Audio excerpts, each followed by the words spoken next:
Mm. Yo, what up? It's your boy P Slums, man. We're gonna get right into it. Like I said,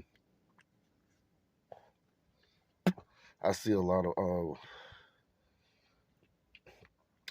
bloggers picking up the YFN Lucci. You know, Young Thugger and Gunna got hit with the Rico with like 28 people. You know what I'm saying? So you know all the bloggers and shit's gonna chime in. But I'm just gonna say what I said. I put out 2 videos. It's gonna be my last one. Just because I had the pleasure to get on stage with Lucci and Bankroll Fresh before he passed away.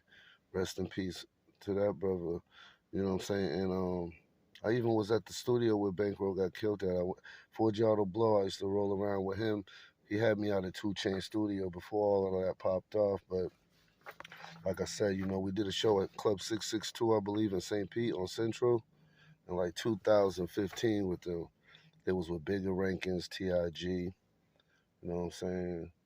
Since Lucci rocked out, he had the Wish Me Well CD, but it wasn't hot yet. He wasn't famous, but he was in position with the right people, like Bigger Rankins and Think It's a Game, TIG. He was still rocking white T-shirts, from the corner store, $5 tees. You know what I'm saying? He already has shit brewing. If you listen to the music, he's always says long live nut.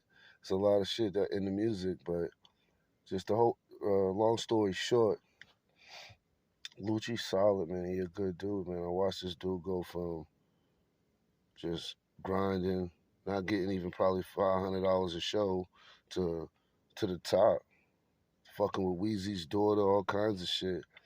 But at that show that we did, when we was over there with DJ Win and we did that show, they had to go back to Atlanta because Lucci's crib got shot up.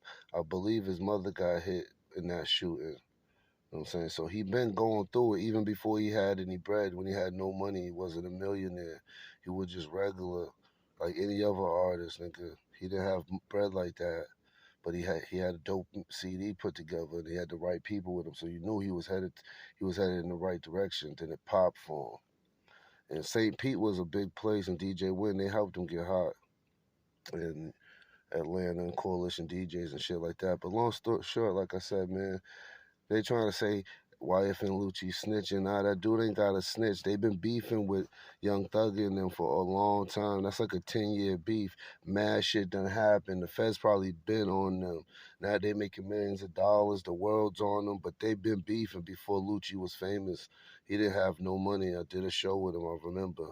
I very vaguely remember his house getting shot up and them having to stop the tour and readjust the tour so he could go back to the A to see what was going on. He wasn't rich yet. So it's much deeper than what people know. These stupid bloggers, you're going to wake up tomorrow, it's going to be on a Hassan Campbell show. It's going to be on fucking every podcast you could think of. You know what I'm saying? Every podcast is going to try to eat off of this. Star, whatever. But just let you know, it's like I don't believe Lucci had to do no snitching. That beef is mad old. And it's been, you know what I'm saying, with 2 people who've been rising to superstardom. So but it's a real beef from the street. So I don't believe no one's telling on nobody.